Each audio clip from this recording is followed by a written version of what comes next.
السلام عليكم. يعني شيء مؤسف جدا. بازارات ولا محلات حافظ الحياة الموجودة بولاية بليدة تتعرض إلى النيران. ويعني مؤسف مؤسف جدا. علاش؟ خاطر هذه المحلات معروفة أنها محلات الزواولة. الناس المساكين يعني يساعدوا بزاف.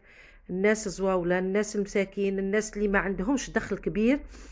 ان شاء الله نقولوا ان شاء الله، اللهم اجرهم في مصيبتهم واخلفهم خيرا منها. وعلى ربي ان شاء الله يكون تضامن الجزائريين باش يساعدوا.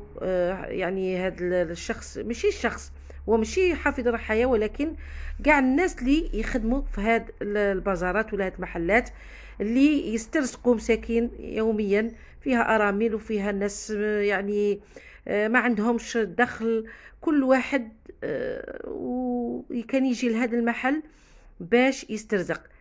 اذا نقولوا ان شاء الله يا ربي يعوضه خير هو وكل العمال اللي في هذه المحلات، وان شاء الله فيها خير. وان شاء الله يكون كاين تضامن شعبي جزائري. احنا جزائري معروفين بالتضامن دائما.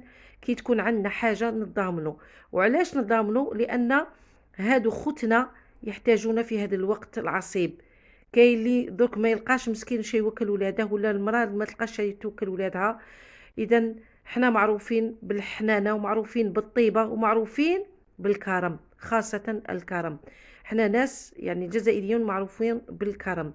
الحمد لله ان الحمايه المدنيه يعني حبست النيران، والا ما كانت تكون يعني كارثه كبيره، خاصه للسكان المجاورين. اذا هذا هو حان الوقت باش يكون تضامن كبير، ونساعدوهم اللي نقدروا عليه. ونقول لك خويا ان شاء الله يعوضكم خير، والسلام عليكم.